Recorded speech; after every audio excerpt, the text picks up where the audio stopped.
To Bob Larsson and the administration of Pinehaven Christian Children's Ranch. You may say what you want about me and those I work with to churches, supporters, parents, residents, and even the media. You may continue to publish select and outdated positive testimonials from parents and alumni, most of whom have already published testimonies of abuse anyway. You may continue to use the corrupt officials within the Lake County Sheriff's Office as your justification and defense. You may even continue to publish the same old rhetoric that has preserved your lavish lifestyle for decades. You may continue to use children's occasional smiles and pain-filled calls for love as sales material. You may continue to label the many staff members who have left over the past 2 years due to your refusal to accept change and your acceptance of abuse as disgruntled employees. You may continue to label the many alumni who have come forward with reports of abuse as liars and troubled teens or troubled youth that cannot be trusted, even though most of them are far into adulthood and have families of their own. You may continue to lie to churches, supporters, and media outlets about your capabilities, your status as a treatment facility, and even your staff's credentials, such as your grandson Danny, who truly holds none of the professional credentials you advertise. You may continue to bribe church groups with an ultra-sensory religious experience sprinkled with trips exploring the grandeur of Northwest Montana in order to maintain their support.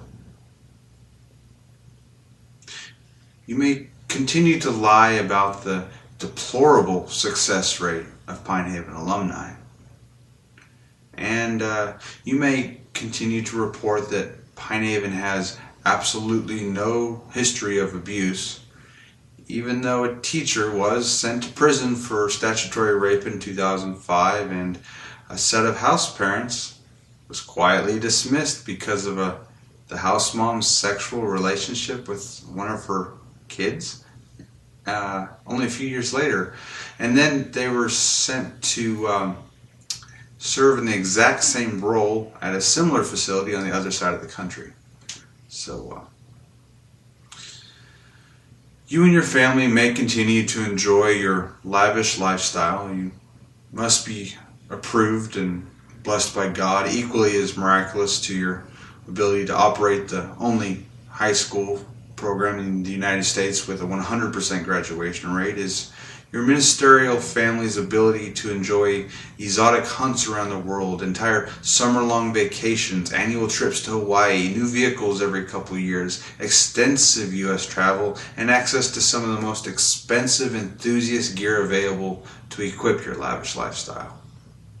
Then again, if I had an endless supply of child labor to build my empire, I might have those things too.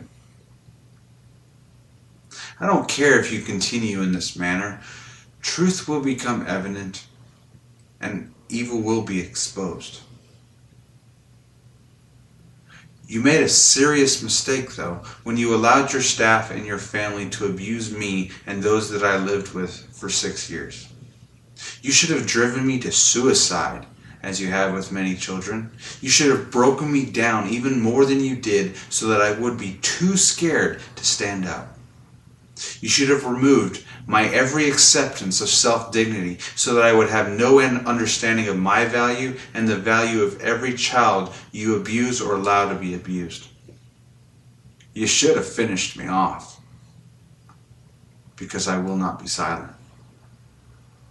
And I will not go away. I will never quit. And behind me are many other former residents and staff who stand with me. Our combined voices will, in the end, silence yours. And you have my word on that.